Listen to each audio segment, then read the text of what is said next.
Hello, good afternoon, good morning, good evening. Welcome, Adrian, for this special event, special webinar. Thank you for accepting my invite and really looking forward to learn something new from you. And I'm sure people on the call, they're going to learn a lot from you. Yeah, no, thank you for the opportunity. It's nice to be able to give a little bit back. Perfect, thank you.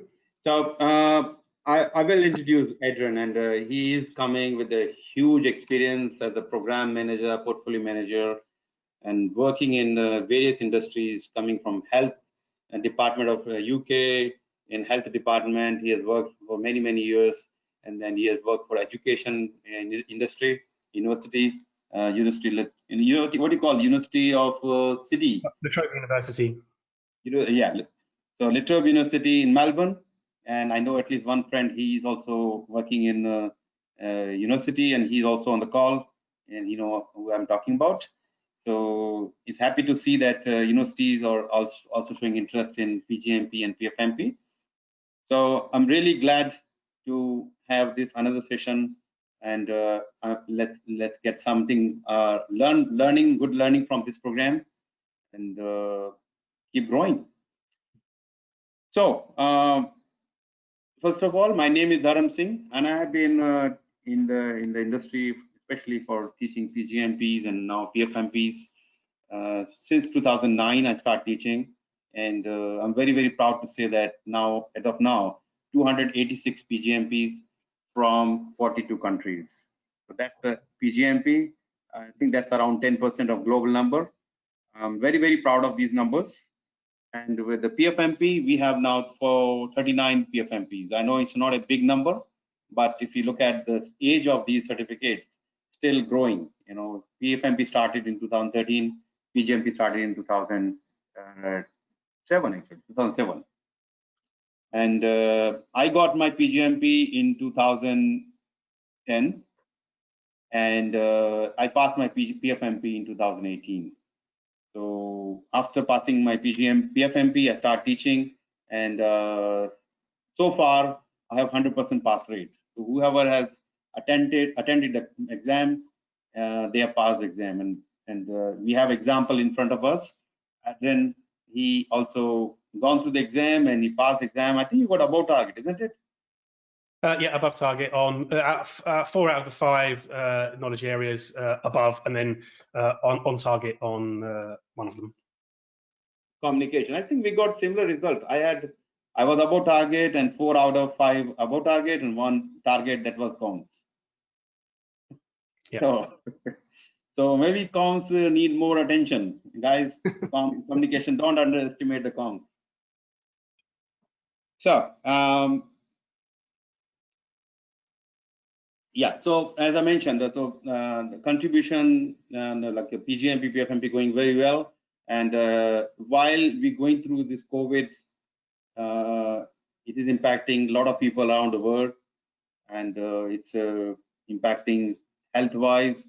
Some people get the monetary benefit because they're losing job or the lesser salary than previously. Maybe other kind of problems going on. So the important thing is, how can we stay calm and control and still grow? So some of the learning we're going to have today from Adrian is, you know, how he continued to stay positive, and he did achieved his third certificate in on the PMI. So he is a PgMP in 2015. He got his PMP in 2006, and he passed his PfMP exam on 26th of June 2020. So I'm not sure what next for him, but yeah, he'll find something. He will want to keep himself busy. So that is very important, to stay positive and keep learning. And this is your opportunity, guys. So for learning from of course from Adrian, and I might give you some value as well, as much as I can. Adrian, would you like to say a few words about yourself? Sure. Hello, everybody. I hope you're all staying safe in these very interesting COVID times, wildfires, all sorts of things going on in the world, politicians, whatever. I thought I'd just give you a quick summary of my experience, and then I understand you've got some questions, Dharam. So I graduated from Brighton University in the UK in 1995 with a degree in building engineering and management. I didn't actually pursue construction, however. I didn't really have any contacts. Instead, I went down the path of IT. I stayed in IT and IT projects probably for 10 years. I moved through many different iterations of what that might look like.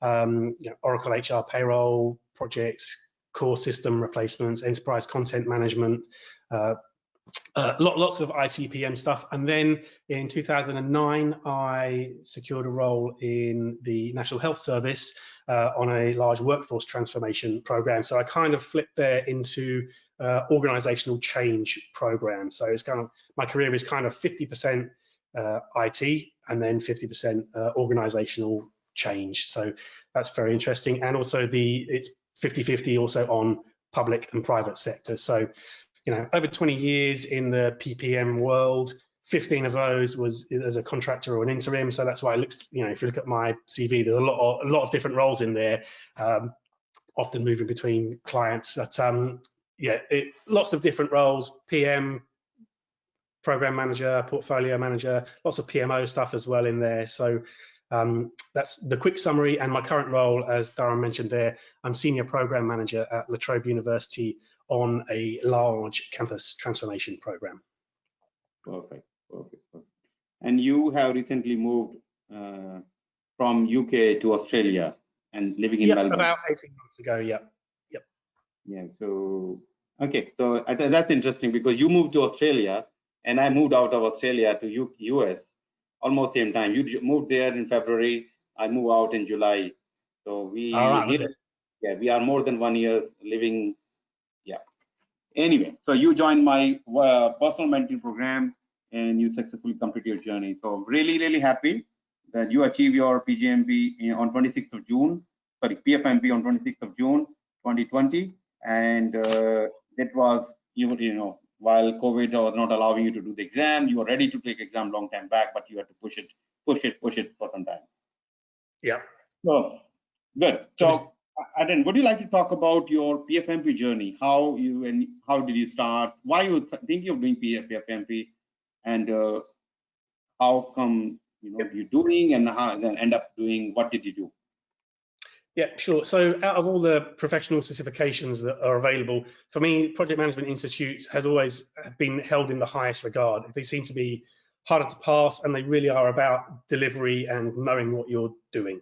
So after the PMP in 2006, and then I could see the value that added to my working life, and then again gaining the PgMP certification in 2015. I knew that PfMP was out there on the horizon, but my learning style tends to be do the job for long enough that you think you know what you're doing, and then formalize that in terms of the qualification, rather than gain it and then try and do it as a job, if you know what I mean. So, and also that's the way it works for, the application process is quite elongated in terms of evidencing your ability to do the job over the last 4 or 7 years, depending on whether you have a degree or not. So there's a lot in there that you have to show that you can do it before they even let you in for the exam. So PfMP was definitely the next one on the horizon for me, and I got sign off from my boss to go ahead with that. I think the assistance with the application process was invaluable. It's not that hard, but it's hard to get it right, if you know what I mean. For me, one of them was you have to evidence what your portfolios that you've worked on have been, and separately against the knowledge areas. So you need to make sure that they all map together and the timing works. So once you've evidenced 4 years of portfolio management, they don't care about the next entry. If you're about to enter another portfolio, that actually online it gets cut off. So you need to make sure that your stories all tally up with your first 4 years of portfolio experience in that one. I think we started in late Jan or Feb, I think, Dharam, and we had about 1 session a week. That was at my request. I wanted to, we're still all at work, so it's managing time. I didn't want to do them all super quick. I wanted to have a lesson with you absorb it, do my thinking, do the homework for the next one over the week. So I think 6 to 8 weeks, we probably covered all of them. Maybe did a couple of doubles or we missed one. And yes, I was. I think Dharam, you were saying that I could have tried to get the exam in earlier, but I had a holiday booked and wanted to enjoy that and then come back and probably book the exam in a few weeks later. COVID got in the way, so that obviously did not happen. And I ended up investigating, and the exam centres were closed down quite quickly. So then I was waiting for them to reopen, which was probably mid-May. I found out probably late May. So then I gave myself a month. So I booked in then and then hit the books again. So I kind of like studied fully with you, had a little gap, then booked the exam, and then started the study again. So and I think that worked quite well. Having a final check-in with you a few days before the exam also helped, I think, just to like calm nerves and just about keeping calm and making sure that you're on top of things and that the studies formed itself correctly in your head, ready to get going on the exam. So yes, that's pretty much it. Yeah, fantastic. Good. So the application itself is very, it do need a lot of effort to put together. Some guidance is definitely added value. Okay, so a couple of things, guys. If you feel there is a question for me, for Adrian, feel free to put your questions anytime. And whenever I see a logical point, I will ask questions to myself or to Adrian. And other thing is, part of this program, you're going to get one PDU. And now I will reveal the PDU code and course identifier a little later in the program. So that means you have to stay a little longer. And the people who are watching later the recording, so they can also get the PDU as well. So we'll not be providing PDU in the email, which we have been doing it earlier. But now I will reveal it to you during the program sometime. So keep an eye open and attention is required. Well, okay, so Adrian, I have lists of questions for you, and let me go through some of the questions, and then you feel free to put your thoughts around. So the question number one I have: whether certification are prerequisite for your career opportunity. I'm sure that has helped you. And do you think career opportunity, certification is going to help people as well? And how your own experience of having different certification helped you in the career? And do you think that organizations are recognizing PMI certificates? Okay, so I think we've covered a bit of that already, but usually I would say that your network is more important than any certifications. But how do you build your network without getting that job to connect in the first place? So I believe that they can inform recruiters of your knowledge, even if they don't know your domain. So, a person in HR might see that you're a PgMP or a PfMP, don't know what it is, but then look it up and then they'll realize the legitimacy of the Project Management Institute and the level of your qualification. So it's valuable there, even if the HR person may not be aware of it.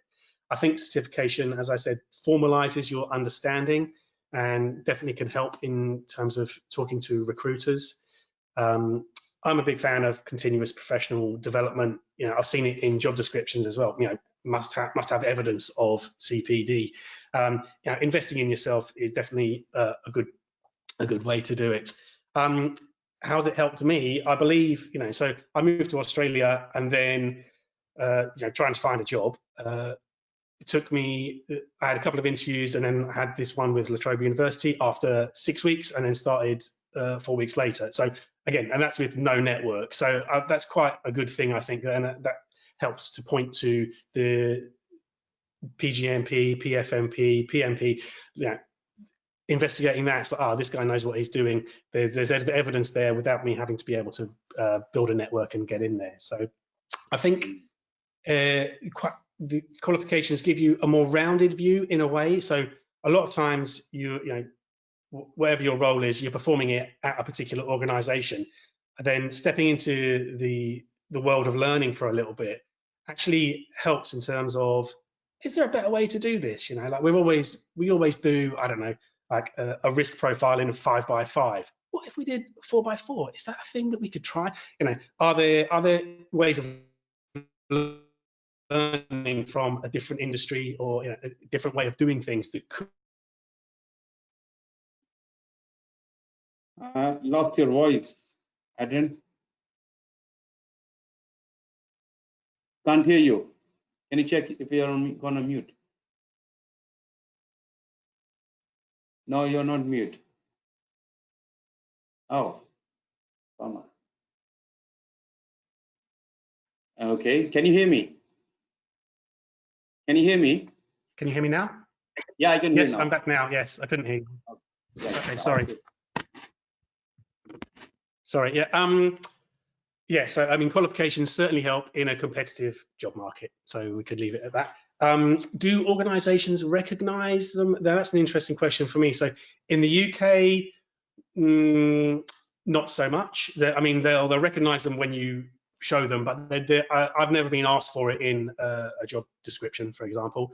And in Australia, I've only one experience really of going for this one job. But I imagine USA, Dharam, you know, where are the majority of PMI credential holders? You know, I imagine it's USA and it's very big there, right?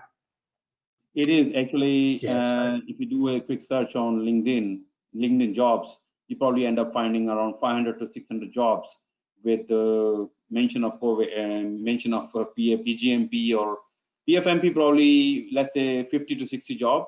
I've not done a lot research for a long time, but around the 60 jobs. And think about, there are only less than 300 PfMPs in US, and not everybody looking for job. So you still have very good chance to get into better job, because these jobs are very senior roles, but they're also asking for having PgMP, PfMP, or both of them. So there you go.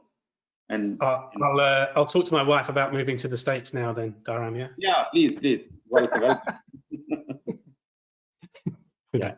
So yeah, in summary to that question, Dharam, not a prerequisite for career opportunities, but nice to keep on top of your game so you can always evidence that you know what you're doing. You know, that it just helps that you've already got that benchmark when you're talking to a recruiter, for example. Exactly. And nowadays, you know, whenever I'm talking, a lot of people are coming to me now. They're asking that the reason I want to do PgMP, because my organization has asked all the program managers, the portfolio managers to do these certificates. So if it is not asked in the job at the moment, it is coming. It's not far away. Just like in PMP, yeah, most of the project manager rules, PMP is must. Similarly, very soon you will see PgMP and PfMP, if not must, at least desirable, which means if you have that, this certificate, you have better chance of getting that role compared to other people. Yeah, agreed. So what's the critical mass before it becomes something that, you know, the population of recruiters are aware of or are demanding? You know, that's the question, isn't it? So how many, there are like 1 million PMPs? Yeah, PMP is more than million, I think 1,050,000, something like this, and they're growing. So, and then so PfMP, I was number 800 and something. So 800 and something, 850, 880, something like this, 880. So clearly a big difference, and yeah. So the advantage is like when you're applying for a program manager, portfolio, or senior manager role, they are going to look for some PMI certificate. PMP, almost 75 to 80% people already have PMP, and you may be having PMP, so you're not adding anything. But if you do have PgMP or PfMP, they may not be asking for the certificate, but when they see something unique or something which is coming from the professional body, which is recognizing your role as PgMP or PfMP, they look your profile even more favorably. People do research on the LinkedIn or on Google. They try to find what is PgMP, PfMP, even though they have no idea, and that's where they become more curious. Yeah. Okay. So I have next question for you, and I can see a couple of questions already on the question. I will come back to them. later. So this is to do with your portfolio management. So while selecting projects in different portfolio, what factor do you consider prioritizing the project? And how you, and I'll have to add more, how learning from standard for portfolio management helped you in the selection process? Yeah, so the exact prioritization criteria are going to be specific to the organization that you're working in. So it's going to depend on the sector, stability, the actual organization, where that is in the market, what their ambition is. Oh, just a second, hold on. Stability of solutions and differential equations. Oh dear, what's happened? Sorry. But overarching, everything is about alignment to corporate strategy. So beyond everything aligning to strategy, which it should, any potential project to be included in your portfolio should be aligning to strategy. How do you then differentiate? So it's about value. So whether that's ROI or something softer, it's about timing. So is the timing right for this project to be included now? So for example, what else is going on internally in your organization and externally? Is there something to be taken advantage of right now? For example, are there government grants or stimulus packages that might be time limited? Or the other side of that is there anything to avoid at the moment? So, anything requiring significant capital outlay. So, if you had a project to build an office block, maybe not now, Portfolio balance obviously always needs to be maintained. So making sure that what you're doing is still in alignment with what's being prescribed by the board.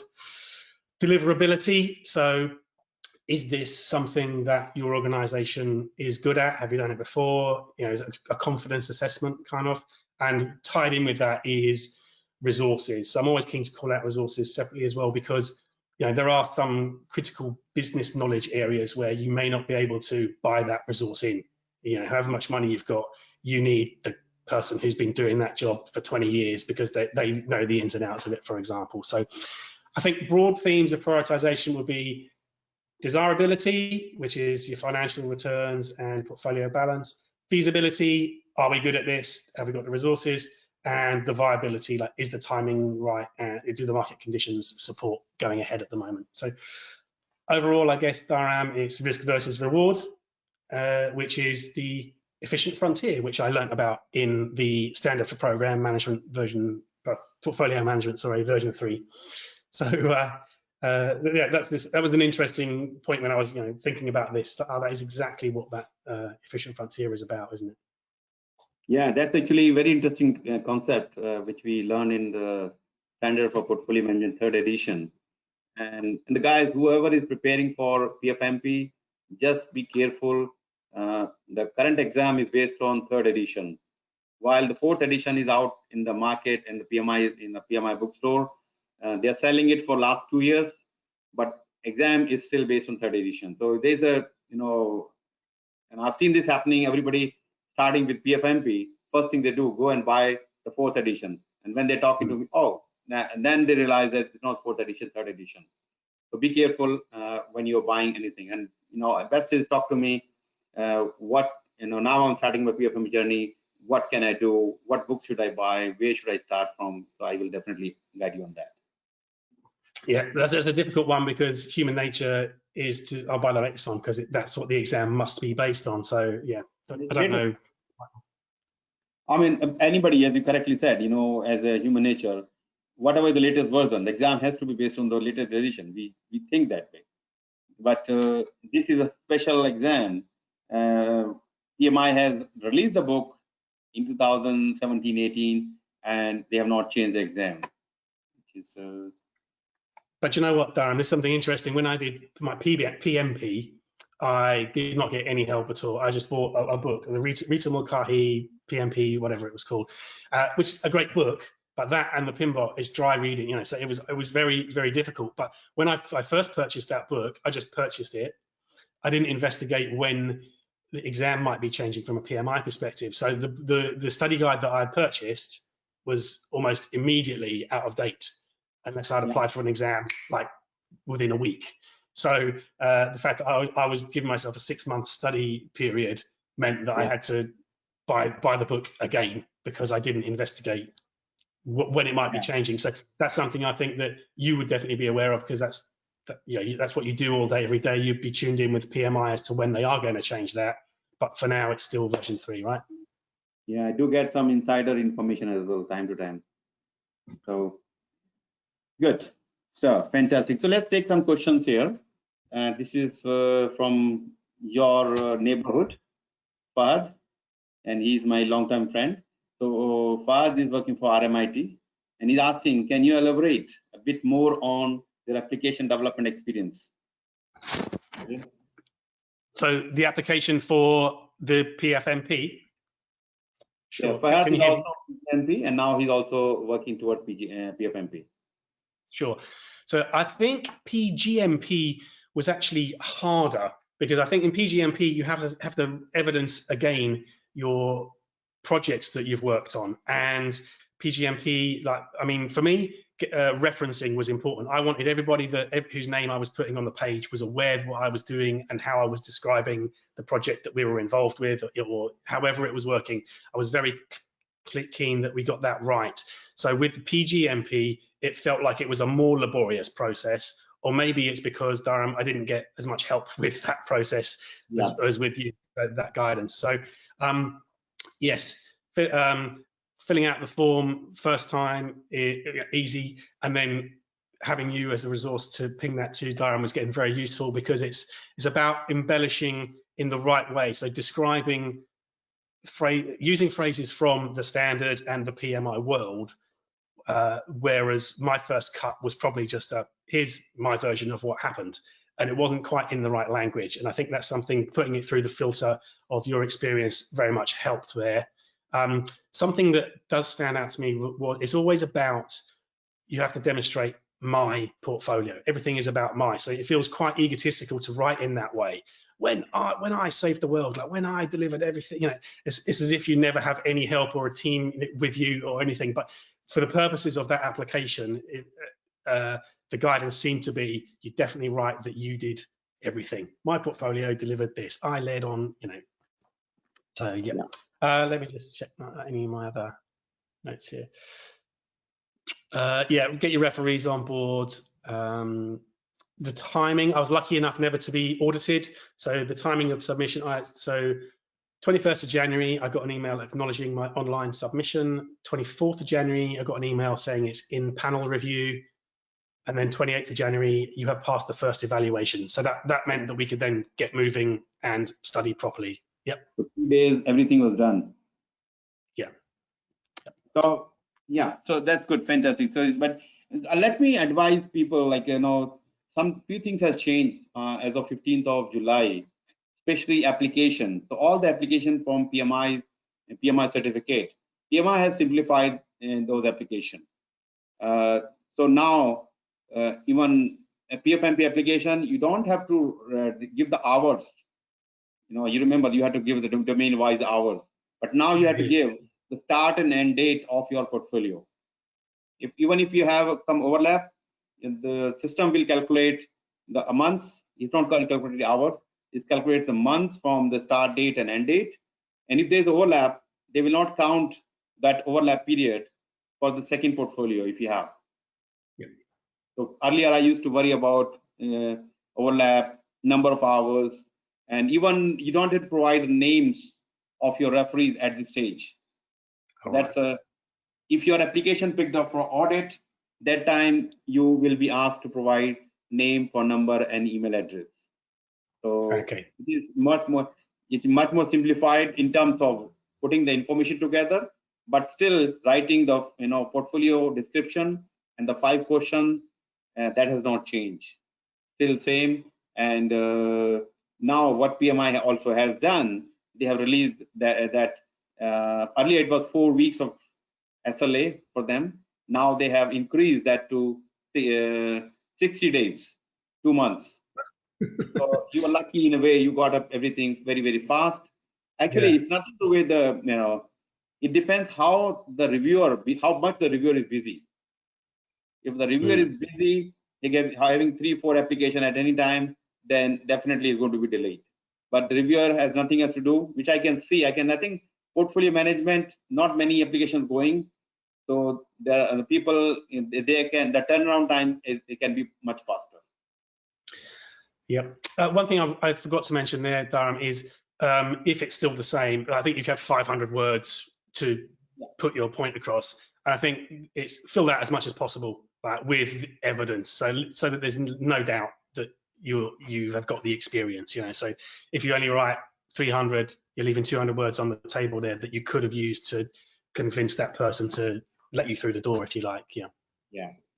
I mean, definitely they have mentioned 350 to 500 words. So they like to see responses between that range. If less than that, they will definitely send your application back and ask you to make some changes. I don't know. That sounds silly, because you can express some of the experience sometime in 300 words, but that's what they probably look for. Yep. Anyway, so Fahad, when you're ready, you can talk to me. I will definitely help you with that.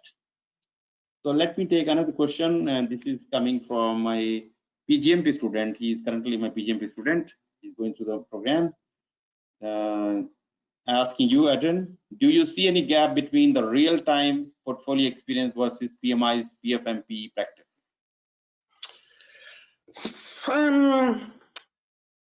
If there is any, I don't know, it's very real world. So that's what I've said before about PMI qualifications really do seem to reflect what happens in the real world, but there's always going to be a gap between your particular sector and the academic world of everything's included in in what you read in the standard could be applied to any industry. Whereas if you're in finance, you probably you're going to be skewed a little bit more towards the quantitative side of prioritization, for example, and other industries might be a little bit softer. So yes, they're reflective of the real world, but it would depend on your industry as to how much additional or different work might apply.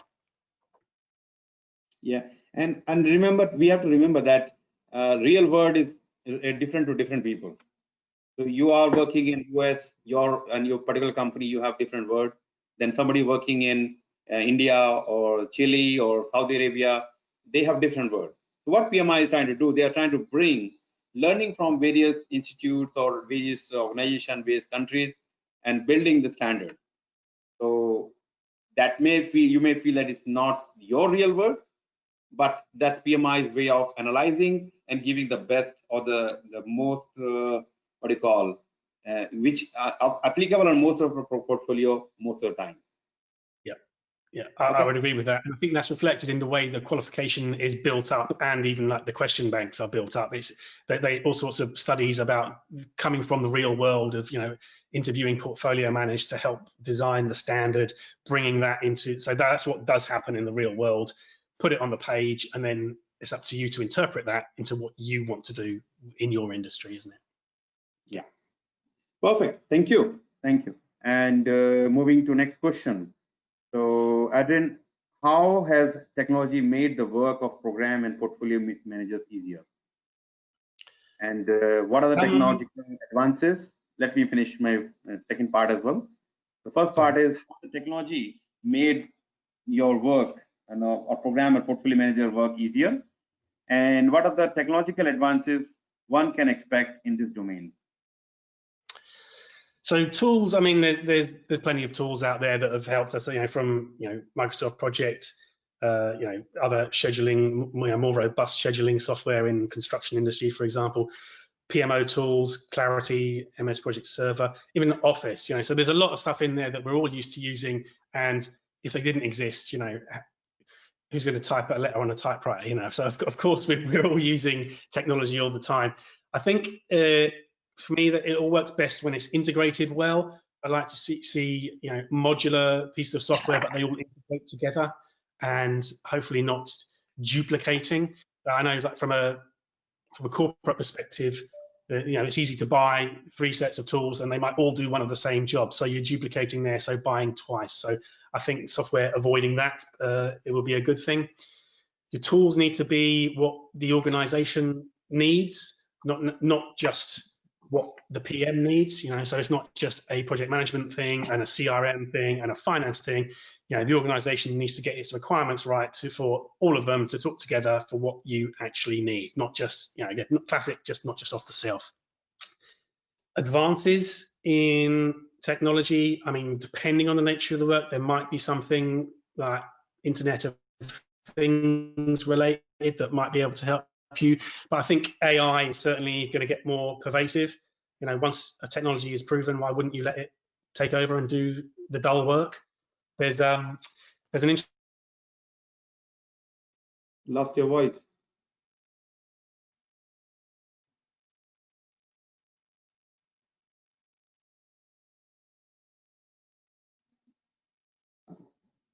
No, can't hear you.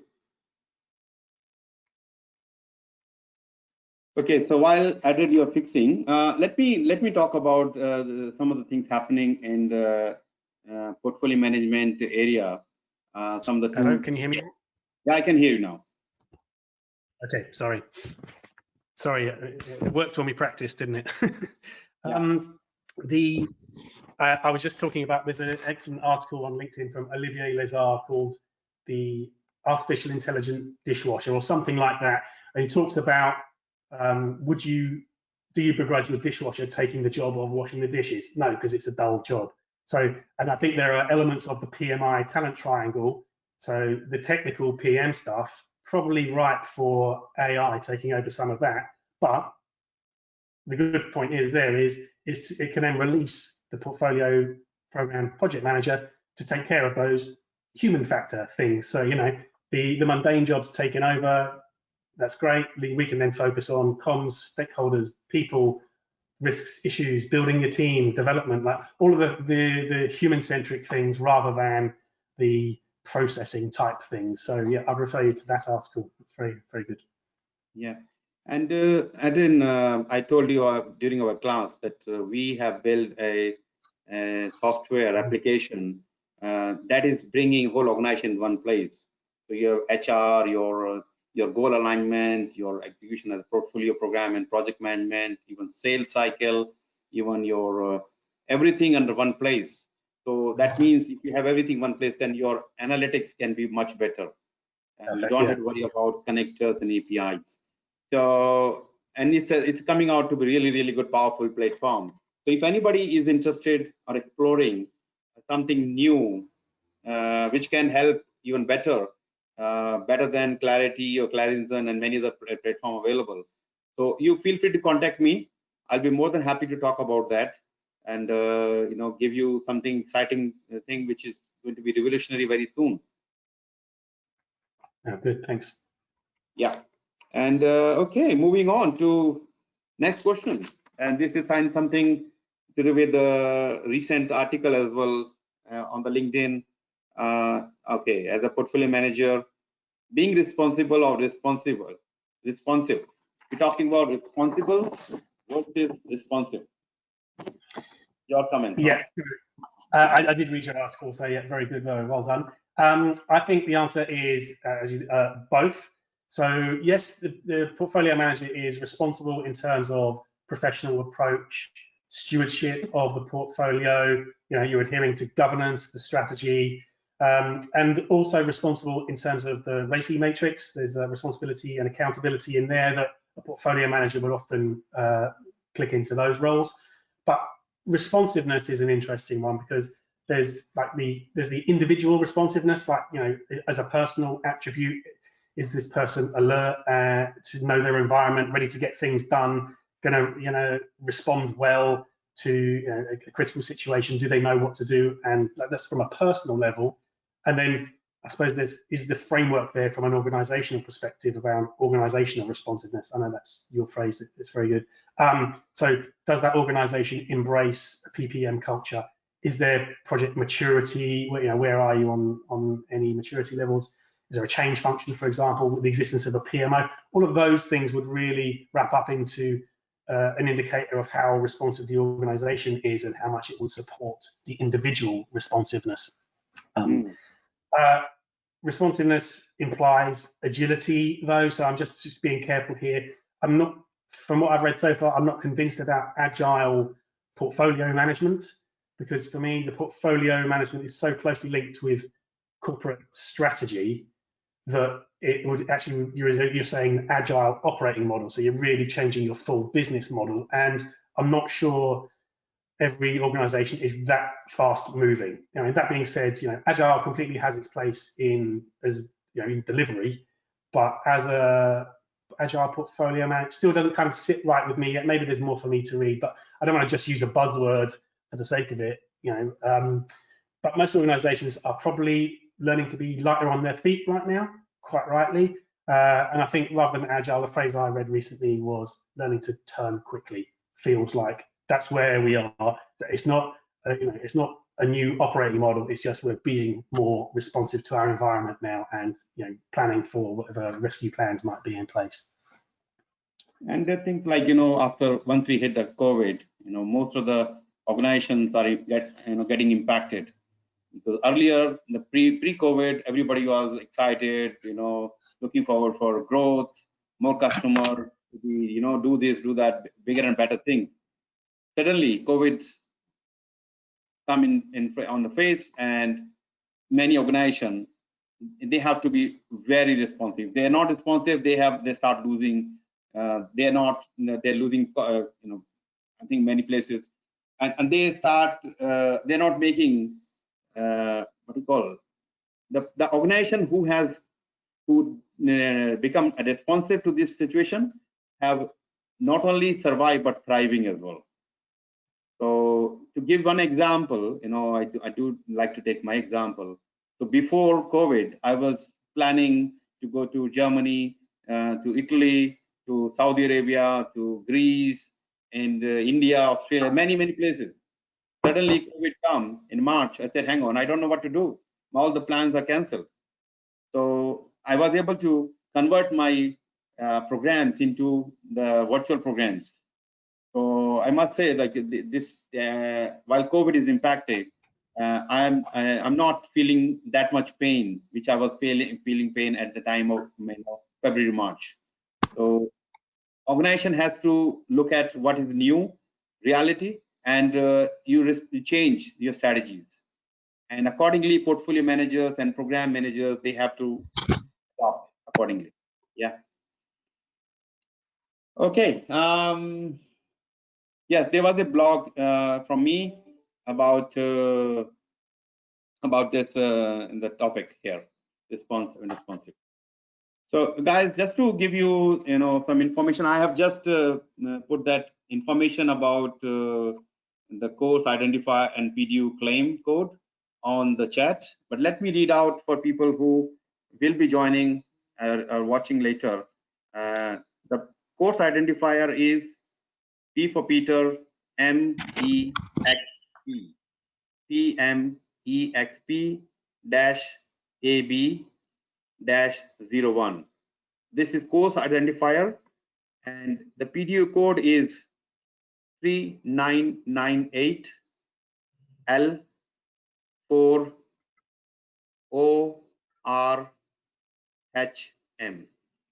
So let me repeat. The PDU code is 3998 L4ORHM. So if you have any doubt about this, or if you're not able to understand what I was saying, please feel free to contact me. I will be more than happy to offer you this via email or phone call. All right, so this is out. So guys, please stay on. Just because you got the PDU code doesn't mean you're going to go away. Okay, so you want me to repeat? Okay, let me repeat it for you. I'm not going to put that in the email, but if you cannot understand, I will give it to you. So let me repeat again. Course identifier: P for Peter, M for Mary, E for elephant, X for X-ray, P for Peter. Dash A for alpha, B for beta, -01. PDU code 3998 L4ORHM. So you can also check your chat. I've already posted on the chat, so you can see these both codes on the system. Okay. All right. I hope you got the code. Dharam, can I just reminded of, since we're about PDU claims, I'm reminded that I think the PMI way of doing things with its continuing certification requirements, I think that really works well compared with So the APMG version of that is if you take a Prince 2 course, then you have to take it again 5 years later. So and then whatever, rather than just maintaining your knowledge of the broad program project environment, it's take one exam and then re-qualify in that, or more likely let it lapse and take something else if you want to. Whereas I think this PDU thing really works. It's not that difficult to log into webinars now and again, and just keeps your finger on the pulse a bit more, rather than just going into your actual job role. This reminds you that, hang on, there's the PMI here, and it's that's the standard that you're holding yourself to, you know? Yeah. And I'm actually hosting 2 webinars almost every month. So you can do a calculation. If you do attend all the webinars, you're going to get around, let's say, 20 to 24 videos like that. There you go. There you go. Okay, so yeah, so I have a question here. And okay, how much PMI content is overlap between PgMP and PfMP? So it's been a while since PgMP for me, but the PgMP has like the full life cycle within there. So it has, initiate, plan, execute, monitor and control, close, etc. But the PfMP is more about business and the business strategy. So alignment with that rather than the delivery side of things. So you've got comms and risk are obviously key components, and the performance management is key in this one. Obviously comms and risk will be in the PgMP, but it seems to be teased out a bit more here and is slightly different flavor. So risk, for example, is not really about the delivery risk or even the compilation of project risks and what they might look like. It's more about the horizon scanning as a business and what your business needs to be looking out for. Business risk, not delivery and project and program risk so much. And so there's a different flavor to it. There are some overlaps, but obviously for me, I did the project, then program, then portfolio. For me, that's the natural way. I understand, Dharam, from some of your previous webinars that not everyone does it in that journey. For me, that was logical Can't hear you now. way, and it helps to build on Yeah, now it's okay. I think it's okay. Sorry, I just have to mute and unmute. Sorry. Yes, it helps me to go through the natural transition of project program to portfolio, because it helps you know what happens there and then what does apply in the portfolio world and then what does not. So again, the life cycle stuff isn't in there from a portfolio level so much. It's more about the strategic alignment, what's the governance look like, and then performance with risk and comms as subcomponents there. So you don't get the delivery bits in there, but it's still challenging and is in a different way. Yeah. And to add more, I know you done PgMP in 2015 now, 5 years ago. So for me, I'm seeing this almost every day. The people who are doing PgMP, you're learning strategy, you're learning benefit, you're learning governance and risk and issues, risk and communication. Yes, there's a different view now. As a portfolio manager, your view is different, but the concepts are pretty much same. We talk about the benefit. Here we talk about the value delivery. Strategy is still same. You're ensuring that strategy, the program, and the project within your portfolio are strategically aligned. Same thing we do at the program level. The projects within your program are strategically aligned to the portfolio and portfolio to the organization. So there are a lot of overlap, and it is always good to do PfMP after PgMP. Allow a couple of months, you prepare hard, and you can do PfMP as well. So if you want to plan out, and Ramesh, you are already in my program, so after your PgMP, I think I will suggest you to continue with your learning. Another 2 months, you can complete your PfMP as well. So, and from my recollection, and maybe it's because I didn't have the one-to-one help, PgMP I think was harder just because it seems it includes all of those extra elements. So what's the difference, Dharam, in terms of number of processes and knowledge areas and all of that? I think there's a lot more in PgMP, right? So PgMP is not talking about any processes and sorry, yes, there are processes, but unlike PfMP exam, the current standard for portfolio management third edition, we're talking 16 processes. Okay, and there are few input and outputs and 6 documents. If you want to compare, let's compare with PMP. PMP has 49 processes, 10 knowledge areas, and 5 process groups. So here we have 3 process groups and 5 knowledge areas. So it's in a way, for learning point of view, you can say it's much compressed than PMP. But at the same time, with the scenario-based question and a little more complexity around some of the formula-based things. So still there, complexity is there. While you may see the learning is reading is little less, but exam is still complex. Yeah, so, and it's still about understanding, isn't it? It's not just passing exam and knowing what all of those processes are. It's demonstrating that in the exam room. Yeah. Exactly. So it is not about read and read, memorize some of the concept, and you go and do the pass exam. So it's not that easy, straightforward. You need to read, visualize, and then see the sequence, see the content of the documents. That will help you, really help you. So okay, we have a question from our recent guest from last 2 weeks ago, Amarnath. So he was in your position, sitting there at the time. The question to Adrian: with overseas student inflow completely cut off, what was the impact on Trobe University in terms of staff reduction across the board? And UNSW Sydney University identified massive reduction. So I think this is. Would you like to take this question? Yeah, I mean, as a sector in Australia, it's been hit pretty hard. So a lot of universities rely on overseas students for the majority of their income. We're certainly going to have to be changing the way we operate. So from my perspective, there's a strategy reset that then, from a program perspective, we're going to have to realign with what the new shape of the organisation is going to be looking at. So that's work that's definitely underway at the moment. Is what are we good at? What do we need to focus on? How do we recover from this best? And what shape do we need to be in? Yes, there are redundancies. There's been a round of involuntary redundancies, and that's made a significant saving towards the target that they have to make. But I feel that there's going to be more once the new operating model will be known.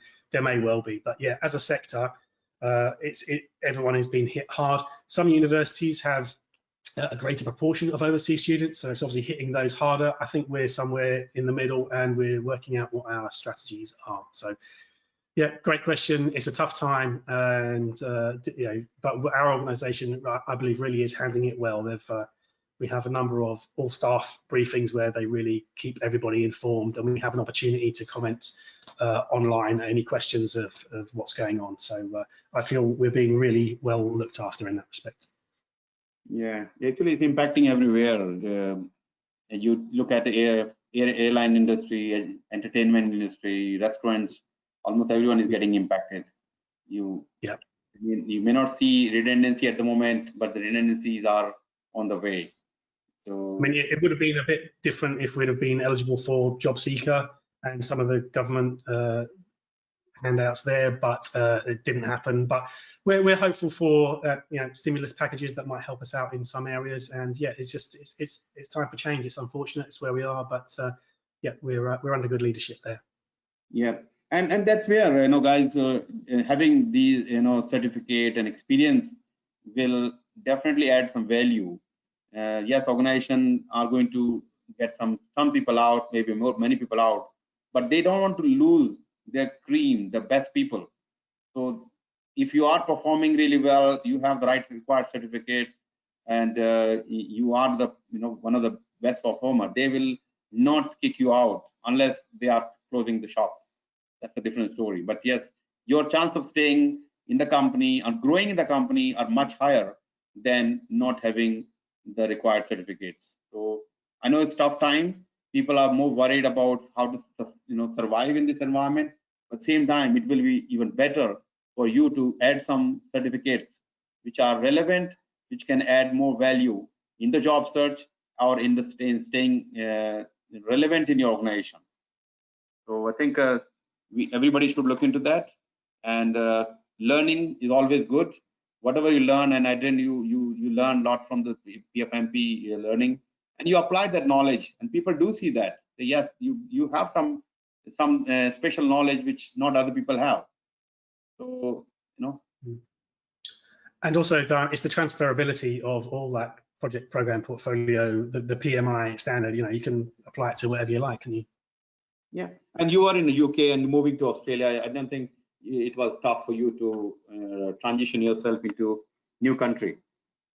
Yeah, and I think having a weight of qualifications there that just demonstrated that this guy knows what he's doing. That kind of gets a lot of the questions answered before they need. Yeah. Adrian, can I take one more question? And how can a portfolio manager reduce the communication gap in the bottom of the organizational pyramid? There are gaps, and how can you reduce the communication gaps? So I think I missed some of the question there, but I think I've got it. So the way that the portfolio manager role is positioned in the pyramid in the standards, so you've got the vision, mission, strategy, and then the portfolio management covering both ops and the PPM world. So it's kind of perfectly positioned in that perspective. And as long as you've got a clear why, then it's about the consistent application of the messaging. So usually there'll be a comms function in your organization. So it's either tie in with their existing processes or work with them for something specific for your needs if that is required. Transparency is mentioned a few times in the standard, transparency around comms, and that is definitely something that builds your credibility and for the organization. Yeah, so I guess it's get the messaging clear, get the channels clear, and then go for it. And I am reminded of I know it's not really a PMI thing, but the business change manager could often be a good ally in this respect of making sure that what is going on. So your transformation is making that land effectively. Often a change management role might help with that. So yeah. Yeah, and I mentioned there about in our place all staff briefings or town hall meetings. So where the top team get to update on a particular transformation program, then there's an opportunity for all staff to just ask their questions. And I'm often intrigued by what really makes people tick. So what are they actually worried about? And it's sometimes not the big directional change stuff. It's lockers don't work, or they're having trouble with the turnstiles, or facility stuff, or printers, or so it just gives people a chance to be heard, though. And I think that's definitely even if they don't have a comment on what the change is, they still feel heard because they're actually putting their voice forward. So yeah, working with comms colleagues to reduce any gap, fill it with some appropriate comms. Perfect. I'm tempted to take one more question. Okay, so let me take the question. So handling multiple portfolios is a challenge, especially in healthcare sector. I think your background, healthcare background, will definitely. Yep. Share your experience on handling such situation with example. So so my experience is in the National Health Service in the UK. So they're the UK's largest employer, maybe 1.5 million people. It's a much loved organisation, but there are many levels to it. So more of my PPM roles within the NHS over 10 years were in the strategic arena. So so it's about the strategy and commissioning of healthcare, not the delivery of healthcare via a trust or hospital. So multiple portfolios is certainly challenging, but in my experience, the most important factor in healthcare has been stakeholder engagement and an element of comms. So one piece of work was to deliver an Act of Parliament, which would completely change the landscape of strategic health. So it eliminated a layer, so abolished the organisation you're working for, while setting up its successors and taking on different functions. So I was only involved in the London portion of this, but it really was setting up a national organisation plus regional elements of it, closing over 30 organisations across London, setting up a number of new ones, working out how you hand over the functions from one to the other, who goes where in terms of people, what the workforce and union implications are, IT, corporate governance, legal, finance, estates. There was loads going on, and with that many players at all times, meetings were large. Everyone is interested in everything, and so the comms and how you cascade to certain stakeholders was a critical element of that. So yeah, engaging there was I don't say tough, it was all consuming, so that it became what it was really, is making sure that everyone is managing and moving in the right direction. So I led on another portfolio in a health, education, training, workforce pipeline type organisation, and stakeholders again were the critical factor. Slightly different, I suppose slightly simpler, but we had to, our board members were drawn from organisations within our specific London geography. So we had to make sure we're getting the correct people engaged and on our steering group, investment approval committee, risk committee, making sure we've got the correct balance of clinical and professional inputs, and also some of our project managers delivering were coming from some of those other organisations within our geography.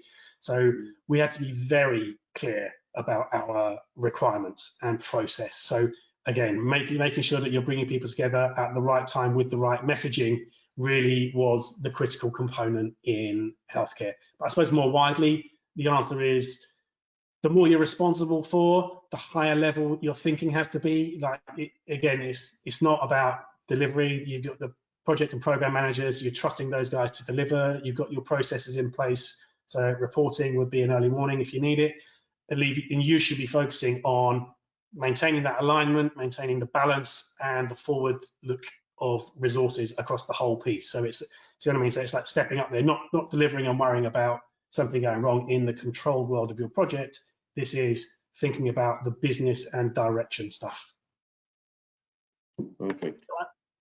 Good. So just a reminder to people who are interested in future webinars. So I'm running one webinar on 9th September with, and again, you have to see the time and other things with your calendar when you see that invite, with Dr. Mohammad Nazar. He is from Kuwait, and you have to see his, he's coming with very high qualification and done a lot of work in US and in Middle East. So it will be very interesting to hear him as well and his experience. He did PgMP long time back with me, and he got inspired watching Amarnath. He said, okay, I have something to contribute. So he put his hand up. So I'm really grateful to have him as well on the webinar. That's 9th of September. Then the next one is with Jason Gardner, and that's on 23rd of September. Again, you have to see whether time difference and other thing. Sometimes some places will 24th, I think Australia will be 24th. And he is my most recent PgMP, and he is working for Microsoft, and he also passed the exam with above target. So he has a lot to offer, and looking forward to hear from him as well. So keep an eye on the LinkedIn post, which we have been posting all the time. And we're trying to run 2, maybe possibly 3 webinars a month. So more people,